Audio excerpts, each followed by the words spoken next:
Chapter 1. An introductory study of the character of Cleopatra. To those who make a close inquiry into the life of Cleopatra, it will speedily become apparent that the generally accepted estimate of her character was placed before the public by those who sided against her in regard to the quarrel between Antony and Octavian. During the last years of her life, the great Queen of Egypt became the mortal enemy of the first of the Roman emperors, and the memory of her historic hostility was perpetuated by the supporters of every Caesar of that dynasty. Thus, the beliefs now current as to Cleopatra's nefarious influence upon Julius Caesar and Mark Antony are, in essence, the simple abuse of her opponents. Nor has history preserved to us any record of her life set down by one who was her partisan in the great struggle in which she so bravely engaged herself. It is a noteworthy fact, however, that the writer who is most fair to her memory, namely the inimitable Plutarch, appears to have obtained much of his information from the diary kept by Cleopatra's doctor, Olympus. I do not presume in this volume to offer any kind of apology for the much maligned queen, but it will be my object to describe the events of her troubled life in such a manner that her aims, as I understand them, may be fairly placed before the reader. And there can be little doubt that, if I succeed in giving plausibility to the speculations here advanced, the actions of Cleopatra will, without any particular advocacy, assume a character which at any rate is no uglier than that of every other actor in this strange drama. The injustice, the adverse partiality of the attitude assumed by classical authors will speedily become apparent to all unbiased students, and a single instance of this obliquity of judgment is all that need be mentioned here to illustrate my contention. I refer to the original intimacy between Cleopatra and Julius Caesar. According to the accepted view of historians, both ancient and modern, the great dictator is supposed to have been led astray by the voluptuous Egyptian and to have been detained in Alexandria, against his better judgment by the wiles of the Siren of the East. At this time, however, as will be seen in due course, Cleopatra, the stranger for whom the Roman half-Greek was never wanting, was actually an unmarried girl of some 21 years of age, against whose moral character not one shred of trustworthy evidence can be advanced. While, on the other hand, Caesar was an elderly man who had ruined the wives and daughters of an astounding number of his friends, and whose reputation for such seductions was of a character almost past belief. How anybody, therefore, who has the known facts before him, can attribute the blame to Cleopatra, in this instance must become altogether incomprehensible to any student of the events of that time. I do not intend to represent the Queen of Egypt as a particularly exalted type of her sex, but an attempt will be made to deal justly with her, and by giving her an occasion, as in a court of law, the benefit of the doubt, I feel assured that the reader will be able to see in her a very good average type of womanhood. Nor need I, in so doing, be accused of using on her behalf the privilege of the biographer, which is to make excuses. I will not simply set forth the case for Cleopatra, as it were in her defense.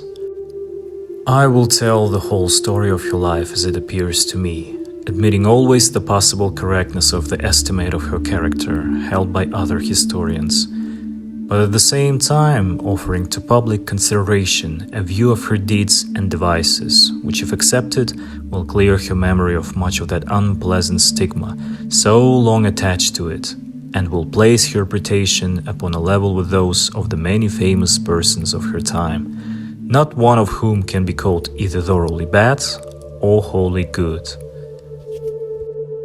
So little is known with any certainty as to Cleopatra's appearance, that the biographer must feel considerable reluctance in presenting her to his readers in definite guise. Yet the duties of an historian do not permit him to deal with ghosts and shadows, or to invoke from the past only the misty semblance of those who once were puissant realities. For him, the dead must rise not as phantoms hovering uncertainly at the mouths of their tombs, but as substantial entities observable in every detail to the mental eye. And he must endeavor to convey to others the impression, however faulty, which he himself has received. In the case of Cleopatra, the materials necessary for her resuscitation are meager, and one is forced to call in the partial assistance of the imagination in the effort to rebuild once more that body which has been so long dissolved into Egyptian dust. A few coins upon which the Queen's profile is stamped and a bust of poor workmanship in the British Museum are the sole sources of information as to her features. The color of her eyes and of her hair is not known, nor can it be said whether her skin was white as alabaster, like that of many of her Macedonian fellow countrywomen, or whether it had that olive tone so often observed amongst the Greeks. Even her beauty, or rather the degree of her beauty, is not clearly defined. It must be remembered that, so far as we know, not one drop of Oriental blood flowed in Cleopatra's veins, and that therefore her type must be considered as Macedonian Greek. The slightly brown skin of the Egyptian, the heavy dark eyes of the East, full as it were of sleep, the black hair of silken texture, are not features which are to be assigned to her. On the contrary, many Macedonian women are fair-haired and blue-eyed, and that coloring is frequently to be seen amongst the various peoples of the Eastern Mediterranean. Nevertheless, it seems most probable, all things considered, that she was a brunette, but in describing her as such, it must be borne in mind that there is nothing more than a calculated likelihood to guide us. The features of her face seem to have been strongly molded, although the general effect given is that of smallness and delicacy. Her nose was aquiline and prominent, the nostrils being sensitive and having an appearance of good breeding. Her mouth was beautifully formed, the lips appearing to be finely chiseled. Her eyes were large and well placed, her eyebrows delicately penciled. The contour of her cheek and chin was charmingly rounded, softening thus the lines of her clear-cut features. Her beauty, says Plutarch, was not in itself altogether incomparable, nor such as to strike those who saw her. And he adds that Octavia, afterwards Antony's wife, was the more beautiful of the two women. But he admits, and no other man denies, that her personal charm and magnetism were very great. She was splendid to hear and to see, says Dion Cassius, and was capable of conquering the hearts which had resisted most obstinately the influence of love, and those which had been frozen by age. It is probable that she was very small in build, in order to obtain admittance to her palace, upon an occasion of which we shall presently read. It is related that she was rolled up in some bedding and carried over the shoulders of an attendant, a fact which indicates that her weight was not considerable. The British Museum bust seems to portray the head of a small woman, and moreover, Plutarch refers to her in terms which suggest that her charm lay to some extent in her daintiness. One imagines her thus to have been in appearance a small, graceful woman, prettily rounded rather than slight, white-skinned, dark-haired and dark-eyed, beautiful and yet by no means a perfect type of beauty. Her voice is said to have been her most powerful weapon, for by the perfection of its modulation it was at all times wonderfully persuasive and seductive.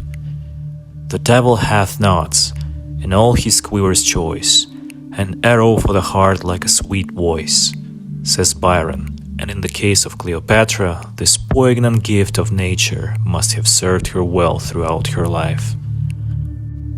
Familiarity with her, writes Plutarch, had an irresistible charm, and her form, combined with her persuasive speech, and with a peculiar character which in a manner was diffused about her behavior, produced a certain piquancy. There was a sweetness in the sound of her voice when she spoke.